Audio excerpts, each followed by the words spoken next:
Hello and welcome back to Jazzkaar 2016, presented with our buddies at Viljandi Vibes. I'm Stuart Garlick, and not for the first time, I'm the shortest person in a group.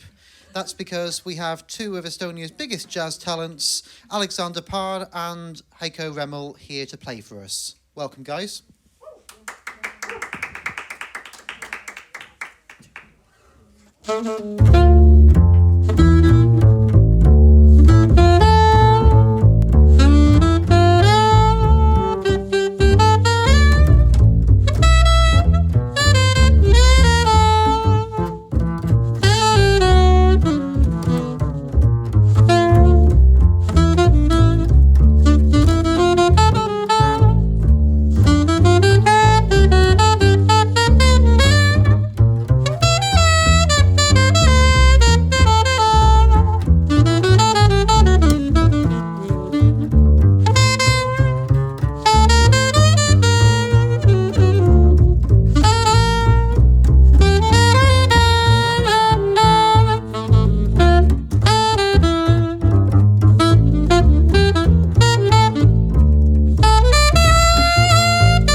Guys, thanks for coming on the show. So Alexander is closest to me, and then Heikko, of course, is furthest away from me.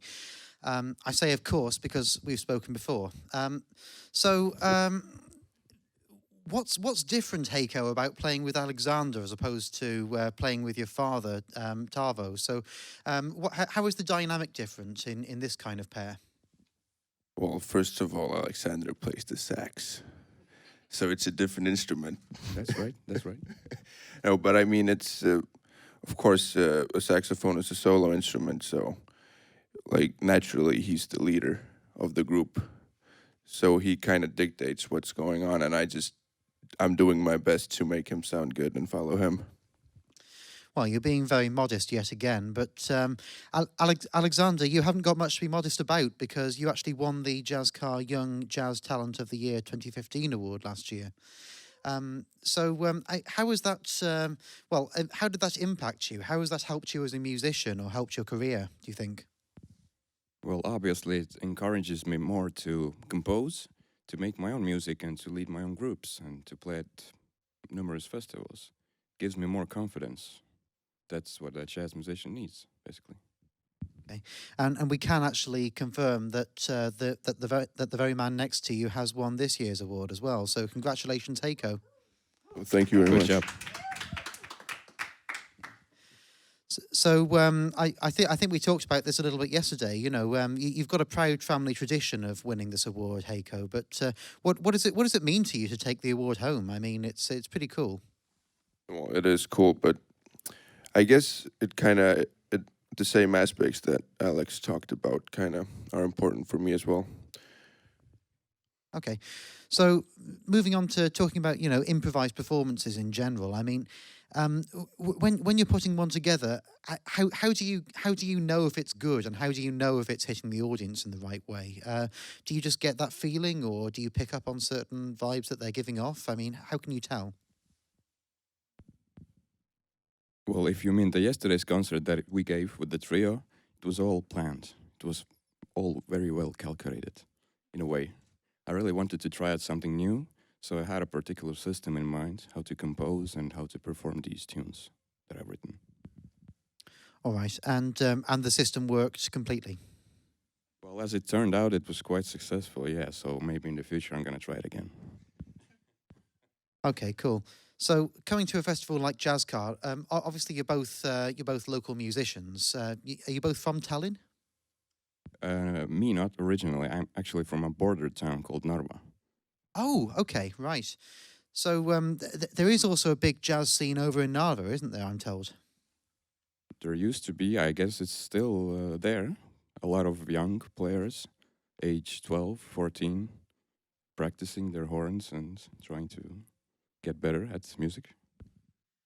So why is it, do you think, that we hear less about the musical scene in Narva compared to the musical scene in Tallinn or Viljandi or Tartu even? I mean, why is it that a lot of the time Narva music is so underrated, in your opinion? I wouldn't say it's underrated. It's just that most of Narva musicians who have plans in future to become professional musicians, they eventually move to Tartu or to Tallinn and continue their studies there. Maybe they don't advertise themselves that much as they come from Narva, because it really doesn't matter. Jazz music is a world music, so. Okay. So when was the first time you worked together? Long time ago, I guess maybe 8 years ago, something like that. And how have the two of you developed? Do you still play together in the same way you used to, or do you take different cues these days? Well, Heikko has grown up fast. I mean, I remember maybe he was 14 or 13 we played first time, and of course he developed amazingly. He studies in one of the best jazz schools in Europe right now, and you can hear it in his playing. Yeah, you're studying at the Sibelius Academy, to remind people. Are you studying at the moment, Alexander? Fortunately, not anymore. I finished my studies a couple of years ago. Right. So how do you think academic study actually influences your music? Because, I mean, there are a lot of great self-taught musicians out there, but do you feel that that academic grounding has given you the ability to kick on somehow with your music? I think time management is the key word here, because at the academy you have so many different subjects, and most of the time they're not even related to music, so you have to plan accordingly. When do I practice? When do I study? When do I write my thesis, and so forth? Okay, so it's more about management of your career and management of your time that it's really important. Okay. Discipline also, self-discipline. So what are you guys going to play for us next? It's a famous jazz standard, a ballad called Misty. Okay, well, Aleksander Paal and Heikko Remmel, thank you very much.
Well, that was beautiful, and that's an old tune, as you say. It's got a real timeless quality, though.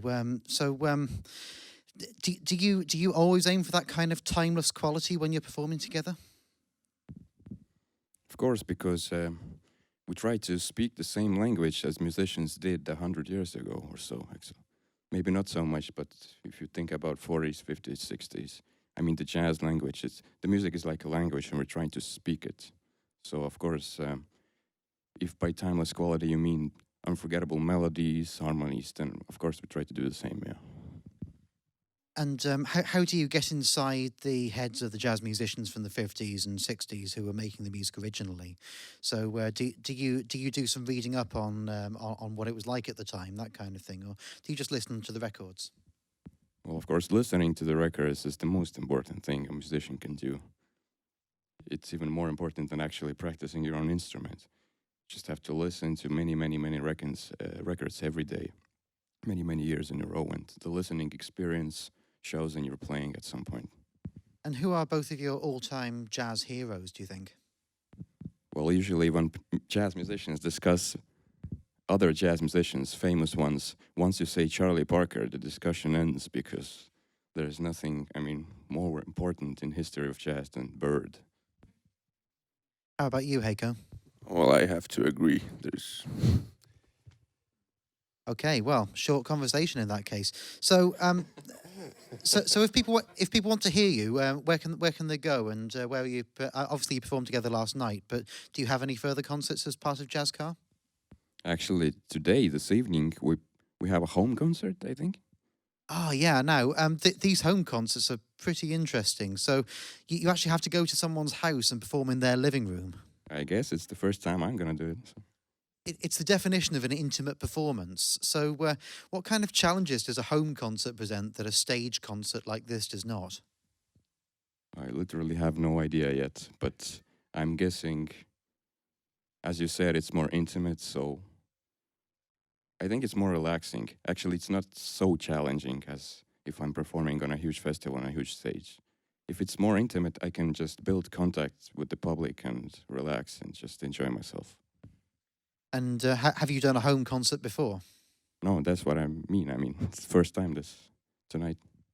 Well, I'm sure it'll be wonderful. So are you going to perform the numbers that you performed today at the concert? You mean right here? So the numbers you performed today, are you going to perform them at the home concert as well? No, I think we're going to play something different.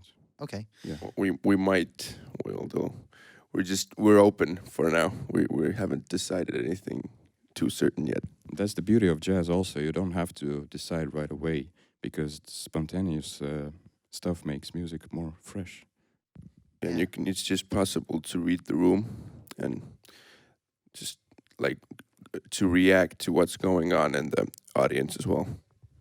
I know sometimes the most difficult thing in the world can be to talk about music because the whole point of music is to speak through the instruments, isn't it? But when you're doing an improvised set, I'm just really interested.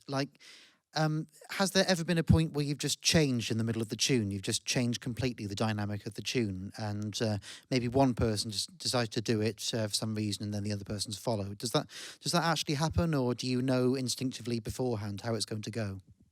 Well, it actually happened yesterday on our concert. It didn't actually go as planned, and at some point, I guess we decided to build something different from the harmonic and melodic material we had. And that's called collective improvisation. It's the next step. So who took the lead in that? I guess that time the drummer, he switched up a little bit and it influenced the bass and me accordingly. But that kind of thing only works when you really can trust each other on stage and in the music. So it takes a long time to build up that trust. Not necessarily. If musicians are individually good, if they have the same common ground, the same listening experience, the same playing experience, same taste, then I can trust a complete stranger. Because if he's a good musician, I can trust him immediately, if I know he's good.